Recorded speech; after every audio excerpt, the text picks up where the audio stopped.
Oh. Should we kill this patrol right here? There's a steel watch too. Yeah, maybe we're gonna do this. Yeah, here we go, here we go.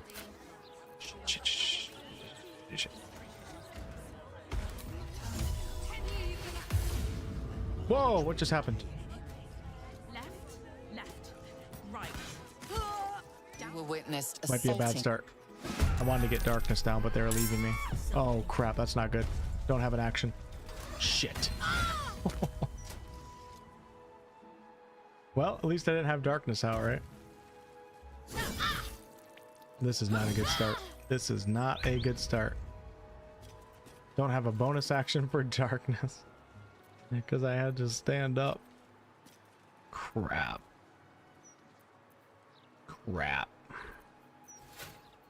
I wish Misty Step could be cast as a level 1 spell. That would be great. So there's a lot of things I could do right now to get out of this, but we're trying to use all the features and hold our ground. So let me think for a second. I have this potion. Then I have to survive another round without getting knocked down and hopefully be able to cast darkness. Could start attacking right now too. Actually I can't, never mind, because I need to make the polearm attack to get the bonus one. I think we just see if we can survive.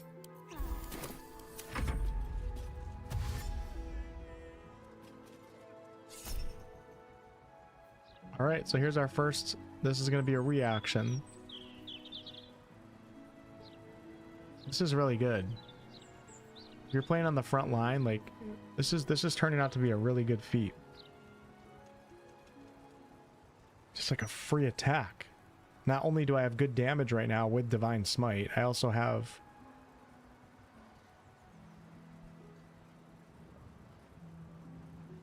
the chance of cursing the target with Hexblade's curse. Just like that. So this is an opportunity attack right now. This is an opportunity attack. Hexblade's curse is active. We just dealt 22 damage without Divine Smite. Now we're going to do a Divine Smite level 6. 30 damage.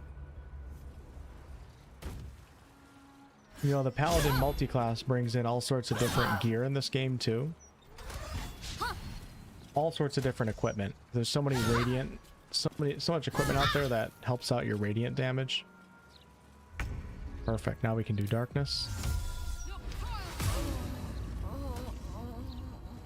And now, oh no, that was our action. So now we just gotta hope to survive. And I'm of course going to, I can't. We want to kill the cursed target first though to hopefully spawn a specter.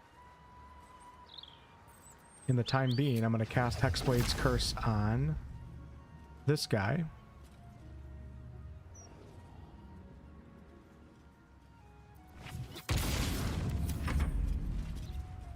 We're not going to be able to take advantage of Armor of Hexes though, because we're a multi-class. Interesting. Okay, so it's the other route. So I don't think I want to use Shield Blow because it's going to stop me from being able to use the Cursed Spectre, I think.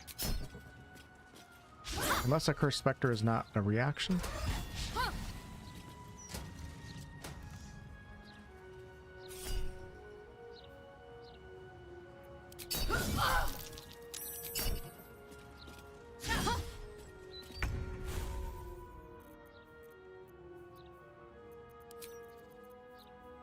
No, Cursed Spectre is a reaction, so... Alright, so this guy we're going to kill first. But I'm going to save Booming Blade because he's low on HP. So let's just do a regular attack. That takes care of him. We call in a Spectre. Beautiful. The Spectre is unfortunately, I think, going to be immobilized because I'm in the darkness, so that's something that I have to work out, how we're going to make that work. Because many times I'm killing targets that are in the darkness. And if my Spectres are always immobilized, it's kind of pointless, right? Alright, and then I'm going to do Booming Blade on this guy. And I'm not going to use that, even though it's very good. Hexblade's Curse applied. Divine Smite, level 6. Damn. And then bonus action from Polearm Master.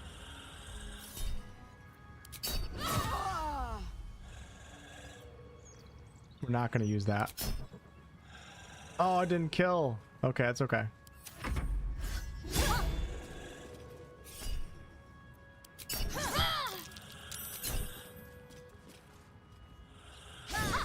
I could just reapply darkness in a different area.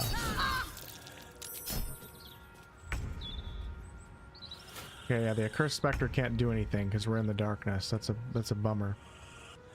So now we're going to go ahead and attack this guy to hopefully get another Accursed Spectre. Yep.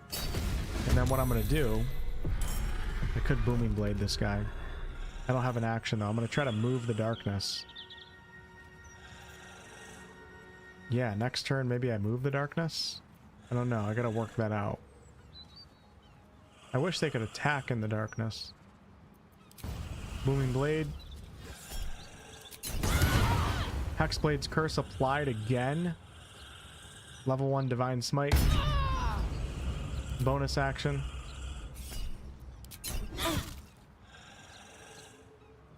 Finish him off. Wonder why I didn't get the Cursed Spectre. Maybe because I already used my reaction.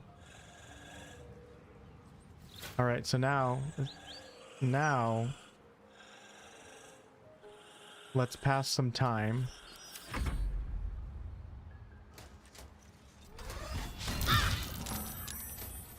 Oh, hey, my darkness is gone anyway, so these guys are going to start attacking.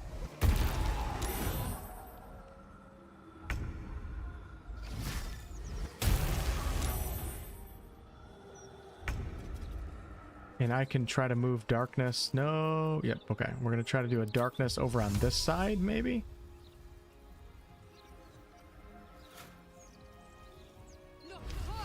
Try to keep the specters in the fight, but they might teleport to me when I attack, though, too. I don't know. These are things that we got to work out.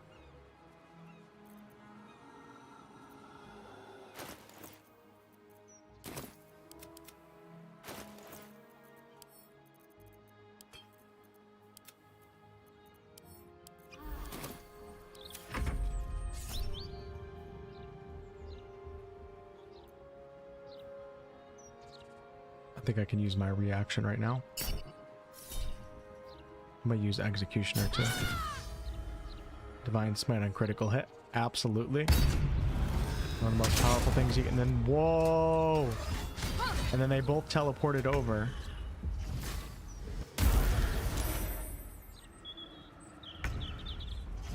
Because they're not in the darkness. This requires this. If this is what I'm going to do, though, it's going to require some thinking on the player's part with how they place their darkness. And you might not be able to actually make use of the Cursed Spectres every single combat encounter. Depending.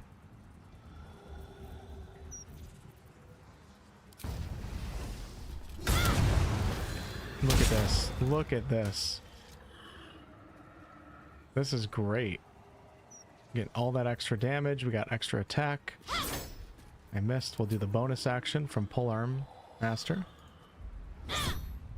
Hexblade's Curse has been applied to this guy, but I don't think he can turn into a Spectre because he is a construct. But we still get the other benefits, so.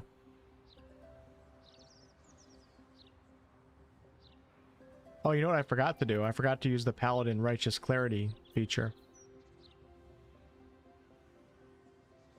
I'm also interested, this also lowers our crit chance, which is actually a really good combination with Paladin Divine Smites.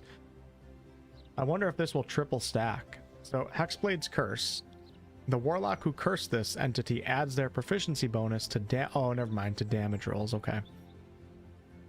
I thought it was to attack rolls. I was going to say, because we have our base proficiency already being added to attack rolls. Then we have Righteous Clarity, which I forgot to, I think I forgot to cast it, yeah.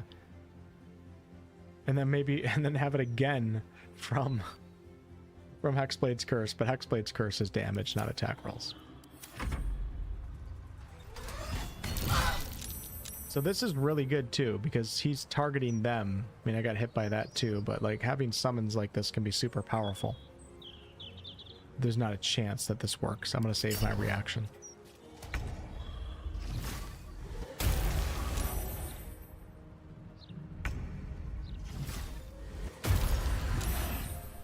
These guys don't land their Devour Soul too often, but I have no spell slots left. If I had the Spellcrux Amulet, we could change that. I do have Edge of Darkness though. Let's go ahead and do Booming Blade again. Actually, oh, I don't have Channel Oath charges to cast that right now, so we're not making use of our Lay on Hands charges either.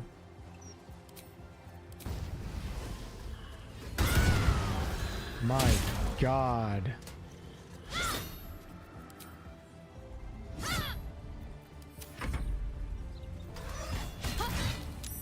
These guys are still alive. You're never going to land Devour Soul. Consume the soul of your Warlock enemy while healing the Warlock for half the damage.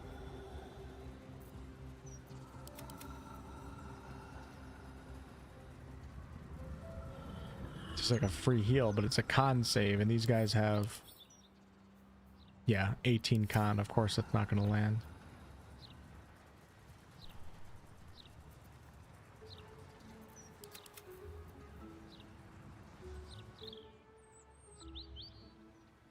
So another thing to consider with Hexblade's Curse is I don't know if the target dies, you regain 12 hit points. I don't know if that applies to targets that are cursed by your weapon's Hexblade Curse versus actually using the bonus action.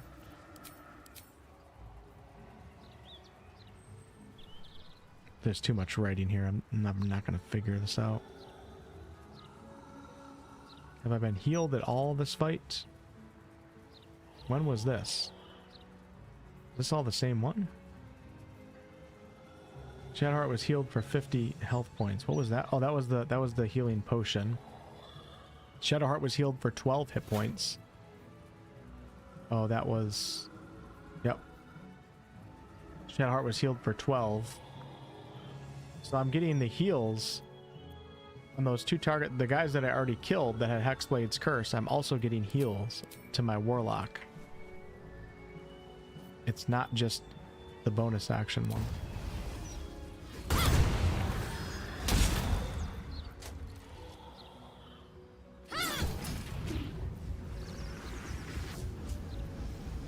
Okay, well, let's back up this way. That's pretty awesome. We just soloed a Steel Watcher and 3 Flaming Fist Guards. And didn't even do anything special. And I got 12 health back. Grips your... You have Broke my oath. When patch 8 actually comes out, I'll be sure to drop a video on the main channel going over a few different builds for the Darkness Hexblade. So after I iron out all the kinks and when patch 8 comes out, be on the lookout for that. I'll catch you on the next one.